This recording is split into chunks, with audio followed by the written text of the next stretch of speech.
So you want to learn how to squeal them low strings and get them real high pinch harmonics like Zakk Wylde, or even just squeal in general? This is the lesson for you.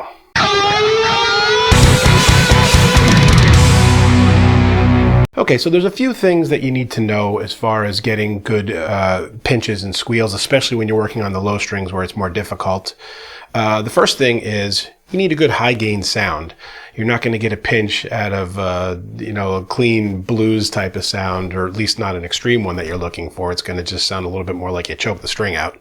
Second thing is it helps to have really what they call hot pickups that have like a high output.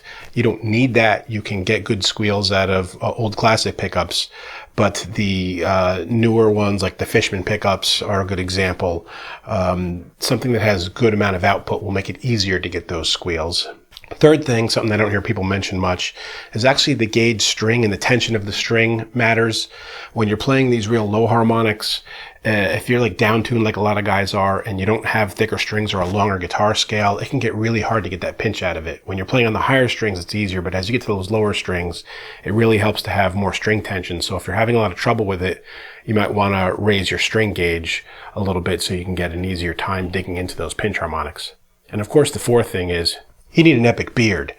All right, what I want to do is switch to a GoPro cam so you can see from basically what your angle is when you're looking down at the strings, what you're doing as far as the way you attack the string. The whole meat of this lesson is all just about the attack when you hit the string and how you get the pinch harmonic to happen. So let's mount that camera up on a hat in my head or something and see if we can get a good angle. Okay, so now we got the GoPro cam, and hopefully you've got a good enough angle that you can see the approach from kind of like your own view when you're playing.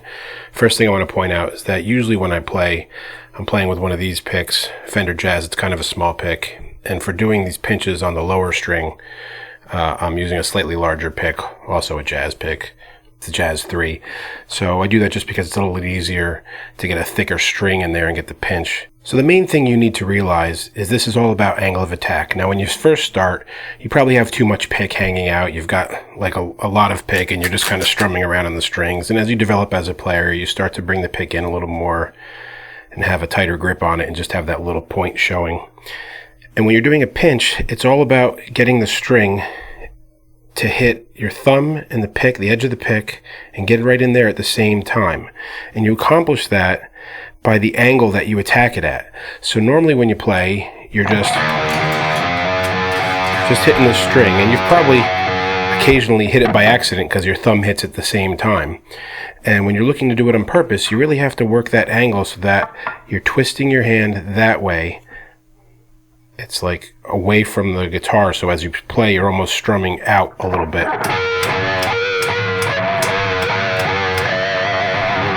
Now, the other thing to note is that it matters where you hit along the string. As you move, it changes the pitch and also how easy it can be to get a sound. As you get up towards the neck, it gets more difficult. Back here, it's a little easier, but they're higher pitched. The other thing I want to mention is that it's easier on the higher strings. They're harder on the lower strings. That's what makes Zakk's pinches so cool and more advanced, I guess you say, more difficult.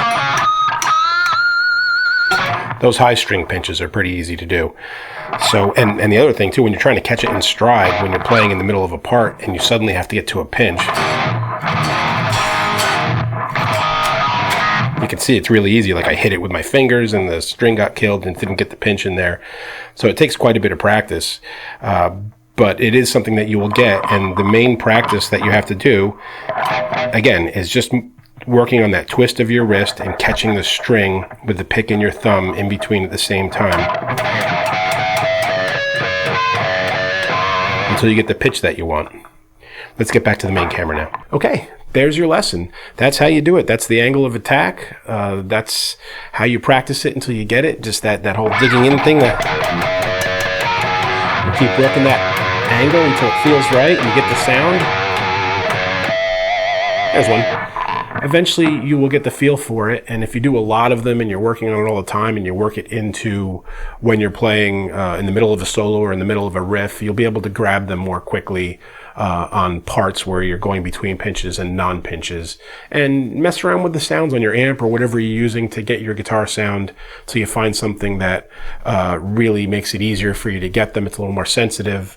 I can tell you, as a recording engineer, I've also done a lot with when guys have parts where they do extreme pinches. We might play the pinch separately and then mix it in, or dub two of them together, or there's studio tricks you do to always, of course, make sure that they really jump out, and you blend them so they don't sound obviously like an overdub. But so when you hear them on records, don't always think that the guys hit it perfect every time and that's just how they play. There's not too many guys that are going to do it 100% of the time, so don't hold yourself to an unrealistic standard is what I'm saying.